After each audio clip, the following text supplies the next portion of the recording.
नमस्कार दोस्तों, स्वागत है आप सभी का एग्रीकल्चर एक मौका के नए वीडियो में। दोस्तों, आज की इस क्लास में हम वेदरिंग को पढ़ने वाले हैं। ठीक है, वेदरिंग होता क्या है, ठीक है, इसके क्या क्या टाइप्स होते हैं, ठीक है, क्या सीक्वेंसेज होते हैं, कौन कौन से ऐसे फैक्टर्स हैं जो कि वेदरिंग को गवर्न कर रहे हैं, ये सारी की सारी चीज़ें हम इस क्लास में देखने वाले हैं। तो चलिए डिफिनीसन देखते हैं। ठीक है, अगर हम वेदरिंग की डिफिनीसन की बात करें तो वेदरिंग एक ऐसा प्रोसेस होता है जिसके थ्रू क्या होता है कि जो बड़े बड़े रॉक्स होते हैं, ठीक है, वो छोटे छोटे पार्ट्स में टूट जाते हैं। ठीक है, जिससे क्या होता है, रिगोलिथ का फॉर्मेशन आपका होता है। यानी कि क्या होता है कि अगर आप देखेंगे कि जो रॉक्स होते हैं उनकी जो साइज़ होती है बहुत बड़ी बड़ी होती है। रॉक्स एंड मिनरल्स होते हैं, उनकी जो साइज़ होती है बहुत बड़ी बड़ी होती है।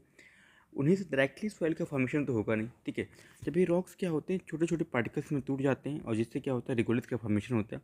इस प्रोसेस को हम क्या बोलते हैं, वेदरिंग बोलते हैं। ठीक है, वेदरिंग एक बहुत स्लो प्रोसेस होता है। ठीक है, एक अप्रॉक्स क्या होता है कि 800 से 1000 साल लगते हैं। ठीक है, 1 इंच सॉइल के फॉर्मेशन में। ठीक है, इतना ज़्यादा टाइम लगता है। तो आप समझ सकते हैं कि कितना स्लो प्रोसेस आपका वेदरिंग है। ठीक है, अगर हम वेदरिंग की बात करें तो इसमें मेनली दो प्रोसेसेस इन्वॉल्व होते हैं। ठीक है, इसको हम टाइप्स भी बोल सकते हैं। ठीक है, इसको हम फिजिकल या फिर मैकेनिकल वेदरिंग बोलते हैं। और दूसरा जो चीज़ होता है वो केमिकल वेदरिंग होता है। ठीक है, लेकिन कुछ और भी जो लिटरेचर्स हैं, ठीक, वहाँ पे बायोलॉजिकल वेदरिंग को भी एक टाइप की में रखा गया है। ओके, ठीक है, अगर हम इसके टाइप्स की बात करें तो physical, chemical and biological weathering होता है। ठीक है, जोफी ने एक स्टेटमेंट दिया था जिसको आपको जानने की जरूरत है। ठीक है, अगर जोफी ने क्या बोला कि जो बायोलॉजिकल वेदरिंग होती है ना, ठीक है, वो कोई टाइप नहीं है। ठीक है, वो क्या होता है, जो फिजिकल एंड केमिकल वेदरिंग होता है उसी को केवल असिस्ट करता है। इसलिए हम बायोलॉजिकल वेदरिंग को क्या करते हैं क्लासिफिकेशन में, और जो हमारे जोफी साहब थे वो कंसिडर नहीं करते थे। ओके,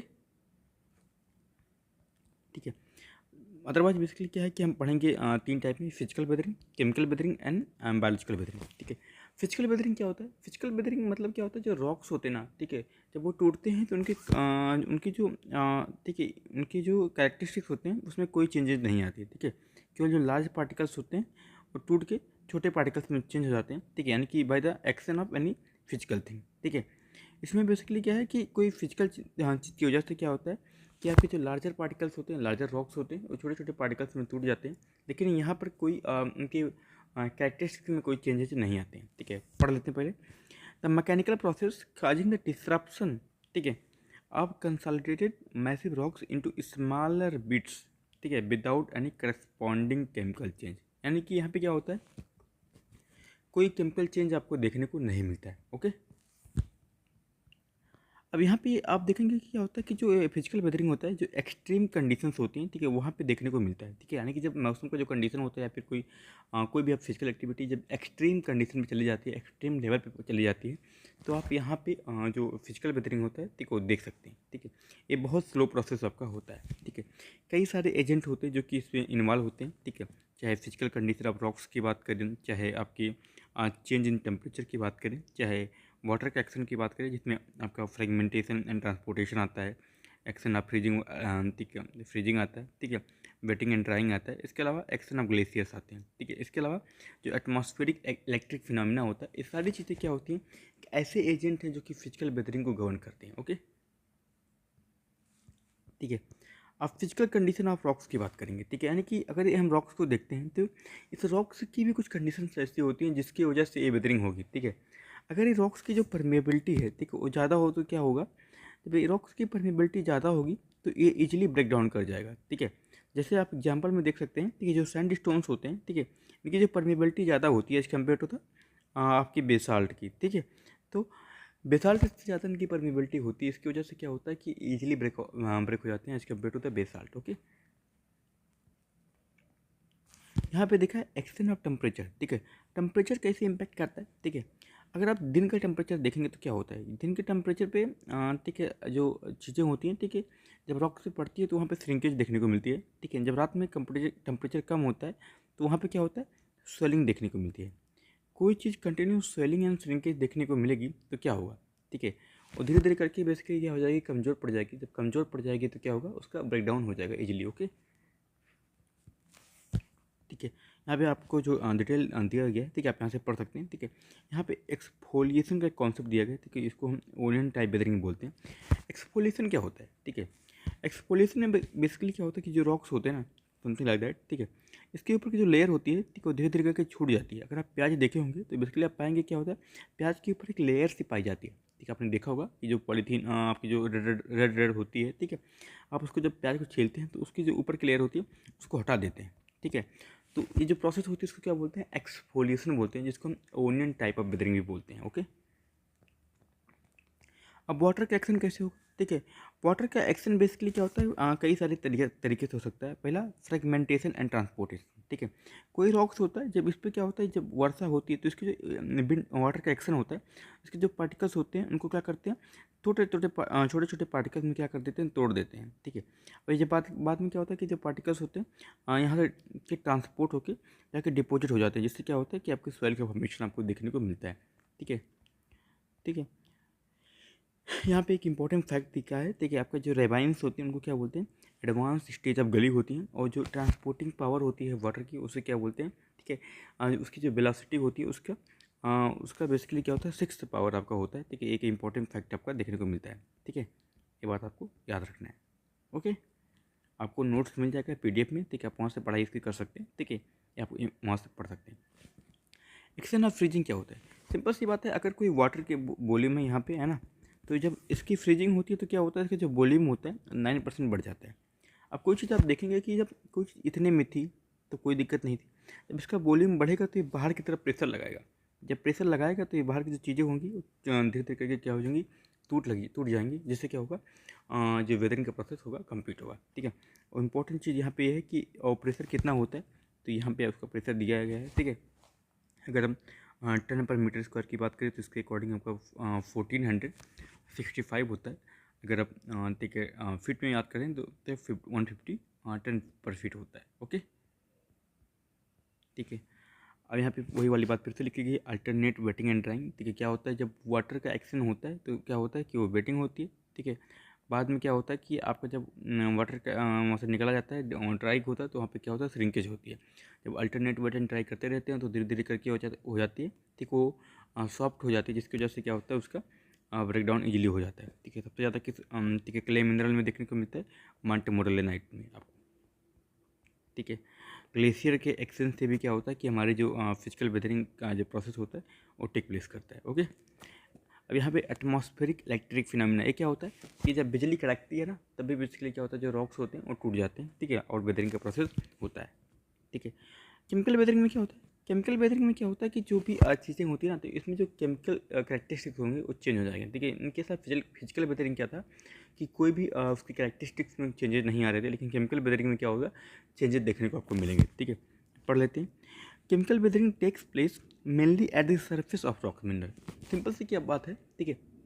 जब फिजिकल वेदरिंग हो गई ना, तो फिजिकल वेदरिंग की वजह से क्या होता है कि इसके जो पार्टिकल्स हैं, ठीक है, पहले इतने बड़े थे, ठीक है, बाद में क्या हो गए, छोटे छोटे हो गए, ठीक है, जिससे क्या होगा, इस पर जो केमिकल वेदरिंग हुआ वो ईजी हो गया, ठीक है, इसके लिए ईजी हो गया, ठीक है। तो होता क्या है, chemical weathering takes place mainly at the surface of rocks minerals, ठीक है, with the disappearance of certain minerals and formation of secondary product. यानी कि यहाँ पे क्या होता है, कुछ सेकेंडरी प्रोडक्ट का फॉर्मेशन आपको देखने को मिलता है, जबकि क्या होता था आपकी जो फिजिकल वेदरिंग थी वहाँ पे कोई भी सेकेंडरी प्रोडक्ट का फॉर्मेशन आपको देखने को नहीं मिलता था, ठीक है। वहाँ पे केवल वही जो रॉक्स होते थे बड़े बड़े, वो छोटे छोटे पार्टिकल्स में टूट जाते थे। लेकिन यहाँ पे जो केमिकल वेदरिंग होती है, यहाँ पे जो दूसरी चीज़ें हो वो भी उनका फॉर्मेशन देखने को मिलेगा, ठीक है। इसको हम और एक नाम से जानते हैं, जिसको हम केमिकल ट्रांसफॉर्मेशन नाम से भी जानते हैं, ठीक है, क्योंकि यहाँ पे आपको ट्रांसफॉर्मेशन देखने को मिला है। ओके, ठीक है। जो केमिकल वेदरिंग होती है, इसकी जो फिनोमिना है, ठीक है, बिना वाटर के पॉसिबल नहीं है, ठीक है। इसके लिए वाटर की प्रेजेंस जरूरी है, ठीक है। और जो रेट ऑफ केमिकल रिएक्शन है, ठीक है, जब डिजॉल्व CO2 एंड अदर जो सॉल्यूट होते हैं उसकी प्रेजेंस में क्या होता है, बढ़ जाता है। ओके, अब जो केमिकल वेदरिंग होती है कई टाइप की होती है। सॉल्यूशन पहला इसका टाइप होता है, यहाँ पे इसका टाइप याद रखना है। सॉल्यूशन क्या होता है, सॉल्यूशन बेसिकली क्या होता है कि जब जो रॉक्स होते हैं ना, उसके अंदर कई सारे सब्सटेंसेस देखने को मिलते हैं, चाहे हम ठीक है हाइलाइट की बात करें या फिर सोडियम क्लोराइड की बात करें, ठीक है, जो कि वाटर में सोल्यूबल होते हैं, ठीक है। जब वाटर इस पे जाता है तो क्या होता है कि ये सोल्यूबलाइज हो जाते हैं, जिसकी वजह से क्या होता है कि जो कंपोजिशन होता है वो बिगड़ जाता है, अल्टीमेटली क्या हो जाते हैं, वो टूट जाते हैं। That's called solution. Okay, hydration में क्या होता है, हाइड्रेशन में बेसिकली क्या होता है कि इसमें जो केमिकल कॉम्बिनेशन होता है किसका, वाटर का। कोई भी ठीक ऐसा ठीक रॉक या फिर मिनरल जिसमें क्या होता है कि वाटर का एक्शन से उसमें कॉम्बिनेशन देखने को मिलता है, जिसकी वजह से क्या होता है वो सॉफ्ट हो जाता है, जिससे धीरे धीरे करके क्या होता है उसका ब्रेकडाउन हो जाता है। पढ़ लेते हैं, ठीक है। Hydration means the chemical combination of water molecules with a particular mineral, ठीक है। Soil forming minerals occurs in the rocks, ठीक है, undergo hydration when exposed to the humid condition, ठीक है। यानी कि जब ह्यूमिड कंडीशन में जो रॉक्स आती हैं तो क्या होता है कि उसमें हाइड्रेशन देखने को मिलता है, यानी कि जो वाटर के मॉलिक्यूल्स होते हैं वहाँ पे जुड़ते हैं, ठीक है। आप देख सकते हैं यहाँ पे हेमेटाइट का फॉर्मूला आपको दिया गया है। हेमेटाइट में यहाँ पे वाटर के जब एडिशन होगा तो यहाँ से लिमोनाइट का फॉर्मेशन आपको देखने को मिलेगा, ठीक है। यहाँ पे ओलिविन है, ओलिविन में जब H2O जोड़ेगा तो क्या होगा, सर्पेंटिन का फॉर्मेशन आपको देखने को मिलेगा, ओके, ठीक है। अब इस रिएक्शन से होता क्या है कि जो मिनरल्स होते हैं वो क्या होते हैं, बहुत ज़्यादा सॉफ्ट हो जाते हैं, जिससे क्या होता है रेडली वेदरेबल हो जाते हैं। यानी कि कोई भी चीज़ अगर बेसिकली क्या होता है उसके पानी जाएगी तो क्या होगा, धीरे धीरे करके वो सॉफ्ट हो जाएगी। जब वो सॉफ्ट हो जाएगी तो क्या होगा, धीरे धीरे वो ईजिली ब्रेक हो जाएगी, ठीक है। सबसे सबसे इंपॉर्टेंट फिनोमेना जो आपकी केमिकल वेदरिंग में हाइड्रोलिसिस होता है, ठीक है, ये बात आपको याद रखना है, ठीक है। इस बात में सबसे इंपॉर्टेंट पॉइंट आपका यही है कि जो केमिकल वेदरिंग होता है उसमें जो सबसे इंपॉर्टेंट फिनोमेना कौन सा है, वो हाइड्रोलिसिस आपका होता है, ओके। ऑक्सीडेशन क्या होता है, चौथा आपका जो फिनोमेना होता है ऑक्सीडेशन मतलब ऑक्सीजन का जुड़ना होता है, यानी कि सिंपल सा की बात है, ठीक है। अगर यहाँ पे देखिए फेरस ऑक्साइड में जब ऑक्सीजन जुड़ता है तो क्या किसका फॉर्मेशन होता है, फेरिक ऑक्सीडाइड, ठीक है, फेरिक ऑक्साइड, ठीक है। सिंपल सी बात है, यहाँ पे जो कॉन्सेप्ट है, ठीक है, आपका रस्ट का कॉन्सेप्ट है, ठीक है। रस्ट मतलब क्या, जंग, ठीक है। यानी कि कोई भी आयरन वाली मटेरियल्स जब उसमें क्या होगा ऑक्सीजन ईजिली मिल जाएगा तो क्या होगा कि वहाँ पे जंग लग जाएगी। जंग लगने की वजह से क्या होता है कि धीरे धीरे करके वो जो आयरन वाला मटेरियल होता है वो धीरे धीरे कमज़ोर पड़ता है, धीरे धीरे क्या होता है इजीली वेदरेबल हो जाता है, ओके।